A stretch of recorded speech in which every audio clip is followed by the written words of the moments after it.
In our breaking news or news that we've been following throughout the day, Emmerson Mnangagwa has officially been sworn in as the president of Zimbabwe on Sunday after winning a bitterly contested election. Now, the election marked the country's first vote since Robert Mugabe was ousted from power, and several African leaders, including South African President Cyril Ramaphosa and DRC President Joseph Kabila, attended the ceremony. The Constitutional Court confirmed Mnangagwa as president in a ruling released on Friday, dismissing a challenge by opposition leader Nelson Chamisa.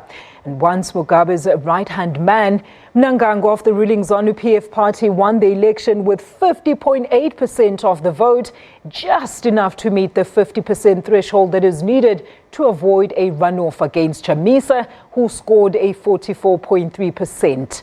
International observers said the polls were largely free of violence, which characterized the previous votes in Zimbabwe. And honored by my election to the office of President of our beloved country, Zimbabwe, and the exceptional mandate conferred on my partisan PF, which garnered more than 2/3 majority in the National Assembly. The court application by the MDC Alliance challenging the outcome of the presidential election culminated in the judgment of the Constitutional Court handed down on Friday, 24th August 2018. The Constitutional Court upheld the will of the people as expressed on 30th July 2018. Zimbabwean President Emmerson Mnangagwa says now that the elections are over, the country should now unite and help the economy to grow. Now that elections are behind us, we must now focus on addressing the economic challenges facing our country. To realize our vision and industrialization and modernization agenda, we will foster policies that attract both domestic and global capital. We will soon be reviewing the bilateral investment protection and promotion agreements to promote and encourage investments from across the world. Well, Zimbabwean President Emmerson Mnangagwa also vowed to open a probe into the violence that followed the country's first election since Robert Mugabe was ousted from power. He also promised zero tolerance for corruption in that country. Execution of perpetrators of corruption will be carried out with zero tolerance. In the Second Republic, no person or entity will be allowed to steal, loot, or pocket that which belongs to the people of Zimbabwe. No one is above the law. This is a new Zimbabwe, the Zimbabwe we all want. Thousands of supporters who attended the inauguration. It was a moment worth celebrating.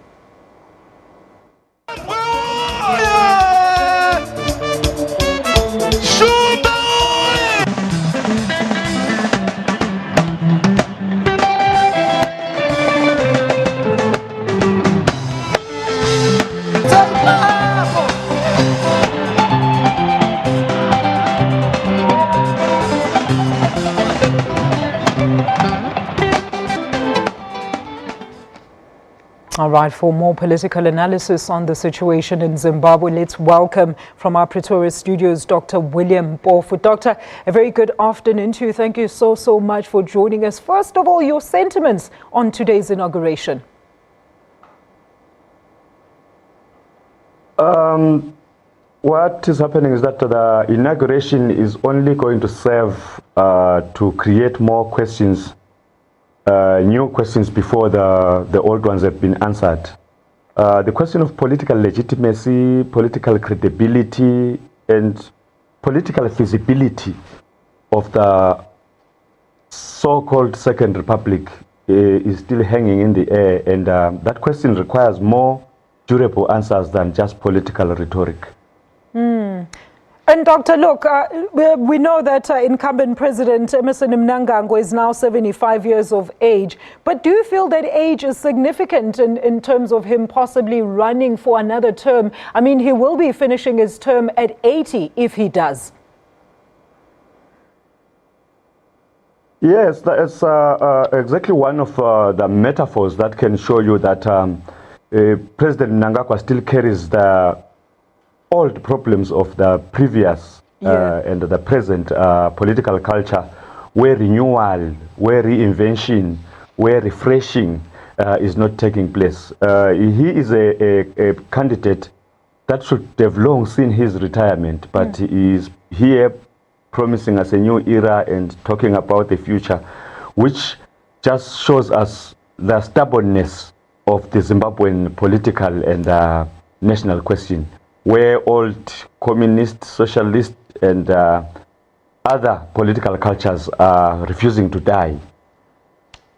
All right, and Doc, I mean, let me get your sentiments and views on the president's acceptance speech there. He vowed to open a probe into violence that followed the country's first election since Mugabe was ousted, and he also promised zero tolerance of corruption in the country. Now, you speak about him being a leader who comes with the old regime and the same way of doing things. Do you feel that he's going to really dedicate his time in looking at the political reforms that really need to be adhered to in Zimbabwe? It's a challenging view to appreciate, because the time that he has been in office, I think the president has failed to show himself as anything significantly different from the previous president. And he has failed to reflect the utopia, the euphoria, and the excitement of unity, reconciliation, amnesties, and other good news that are needed when great revolutions are taking place. And it's difficult to imagine that this inauguration is going to get him to do those changes. He has sort of failed to overcome his political identity as a faction leader, as a party politician, and as a, a partisan personality rather than a head of state, a unifier, a revolutionary who can marshal forces even in the opposition, in the ruling party itself, outside the country, to say, here is a new Zimbabwe, let us build it. You can tell in his languaging of his message that there's still a die-hard faction leader in him that is consistently projecting that exclusion of other voices and peripherization of other people that are contesting for power in Zimbabwe. Absolutely. Whereas a new republic would have required messages of hope. Doc, when you speak of that, I mean, on the fact that he should have unified even the opposition and extended an olive branch, I mean, we saw there very notably the fact that, of course, the opposition MDC was actually not even invited to these proceedings. Well, they did call the inauguration a false inauguration because, and we're going to talk about their next plan of action. But, I mean, it was interesting to see MDCT leader there, Dr. Kupe, and the daughter of Mugabe, Bona, even though Mugabe wasn't invited.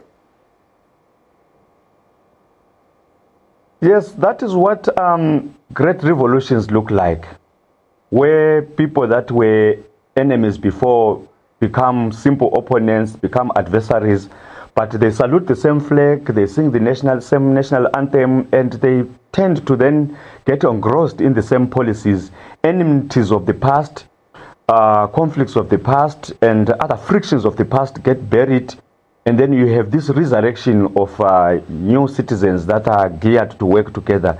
And President Mnangagwa is failing to excite that. He keeps digging in as this factional hero instead of bringing in those that were outside the ship to say, here is a new Zimbabwe, let's contribute whatever resources we have in doing that. We haven't heard that since he came in after Mugabe, and we are yet to see after this inauguration if he is going to bring in that new language of utopia, invention, and futurism. And Doctor, let's now discuss those latest developments surrounding, of course, the MDC and its case. They have vowed to take their case to the Banjul Commission. What likely scenarios can we anticipate from that? Any success? All this will depend on the political will of the people. Legal victories, political victories are all nothing if the national question, if the imagination of the people is not arrested and people get to work in commonality and in common purpose to support each other. Legalities, political processes may not be the best at this moment. What is needed is political imagination and answering that national question of saying, how do we kill partisanship, kill factionalism, kill ethnicism, kill racism, and invent this new Zimbabwean citizen that believes in this new development, this new republic, and contributes in it with all their hearts and commitment. And we are not seeing that happening as yet. So, Doc, do you feel that the Zimbabweans, I mean, we saw large crowds gathered at the stadium. Do you feel that those that were there are not necessarily of the realistic view that is Zimbabwe, that things still need to change, and that Mnangagwa is not necessarily the person that is going to bring about that change? You know, Zimbabwe has become that kind of thing that Achille Mbembe has called a post-colony. You have the same crowd celebrating the toppling of Mugabe. You have the same crowd celebrating the inauguration of Mnangagwa, and the same crowd that celebrated Mugabe will wake up tomorrow celebrating a new person. People of Zimbabwe gather, they swell up into crowds, but you cannot really measure their confidence and their belief in things just by their sheer presence. They have learned to participate in events, to bring their bodies into gatherings, and do all sorts of exciting things, but their confidence in leaders, their confidence in visions that are being circulated by politicians is at a down low since 1980. Zimbabweans have learned to believe in informal approaches to survival, therefore informal businesses and other attempts, but they have lost confidence in personalities, in heroes, in institutions, in government, and other groupings that are supposed to work. So I am not going to judge that crowd in any way other than that people just came to be spectators rather than believers in the new republic. So, Doc, you feel that once the dust actually settles, people in Zimbabwe, Zimbabweans, are actually going to realize that maybe they should have opted for a rerun of the elections? Definitely, because I look at even the coup that happened in November last year. There was jubilation, even opposition political parties and leaders joined up in the jubilation that Mugabe has been toppled. But these are the leaders that are today realizing that in toppling Mugabe, they did not demolish the system of tyranny, the system of cozenage, and the system of resistance that Mugabe represented. So Zimbabweans are learning their lessons. Certainly, they are learning them the hard way. So soon enough, this excitement will also evaporate, and all those people that were gathered in that stadium will realize that they are Zimbabweans and they are alone. You know, Doc, let's talk about this. I was actually reading up on these developments and I came across an article that says that even the Western election observers are yet to send in the assessments of how the election was actually run. I mean, the ZEC had also conceded to having certain inconsistencies when it came to the numbers. I quickly want to get your perspective on this, even though the Constitutional Court did rule that the MDC didn't have enough evidence. But I mean, we did see this. These were issues that were brought up even on election day, that some constituencies or branches were not posting the number of votes that were cast at those particular polling stations as had been stipulated. Yeah, exactly. Clearly, what Emmerson Mnangagwa has been inaugurated upon is a technical, legalist victory, rather than a political and a democratic victory. Everybody knows, including the so-called winners, that irregularities took place, that a crime of fraud took place, and a crime of force took place when those Zimbabweans were gunned down. And the very victory that has gotten Mnangagwa inaugurated today is slippery, is contestable, and also dubious. That's why I think this demands from him and others much more durable heroism than just technicist victories, because nations and states themselves cannot be built on contestable victories and concessions. So there is need to mobilize Zimbabweans far beyond legal, technical, and political rituals.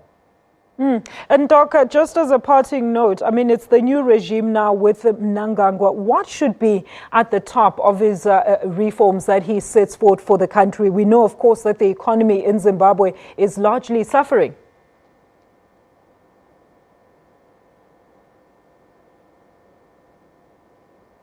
Yeah, I think there is need for a radical change of culture in Zimbabwe and respect for the constitution. If most of us did watch that press conference where the war veterans were making pronouncements about politics and democracy in the country, and they said some scary things there that are unconstitutional, that are unethical, and they were speaking over and above state institutions and becoming a kind of law unto themselves. That kind of political posture and behavior in this day and age does not inspire confidence.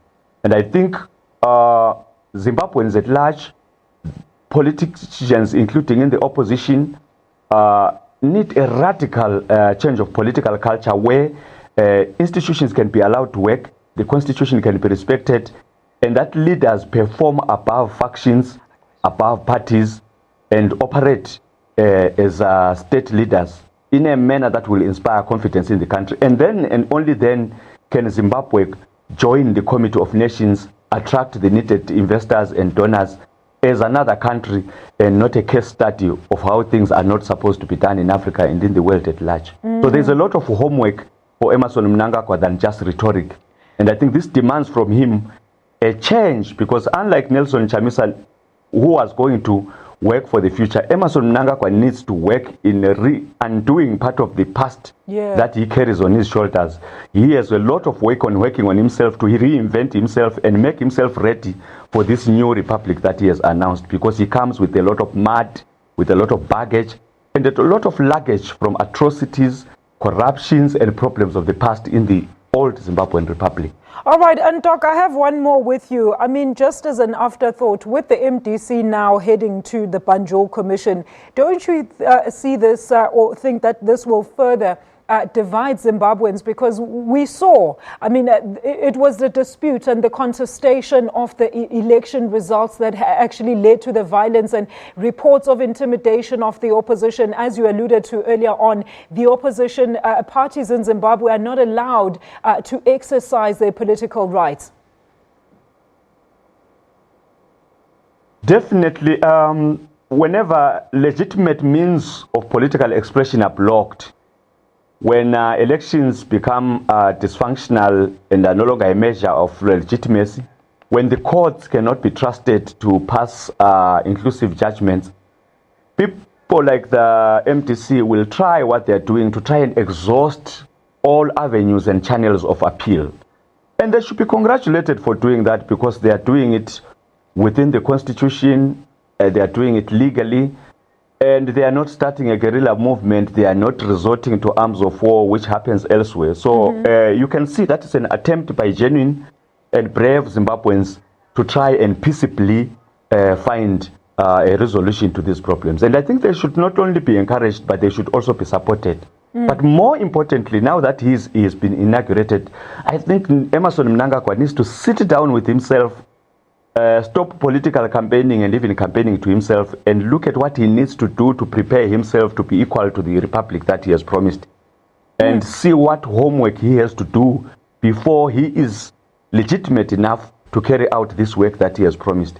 And then and only then he needs to find the mind and the heart to invite Zimbabweans into this dream, to call amnesties, announce reconciliations, carry out healing processes, and invite Zimbabwean multitudes and Zimbabwean personalities and talents all over the world to support him in this. And then only then will other nations and the world at large come to support Zimbabwe in its agony to recover.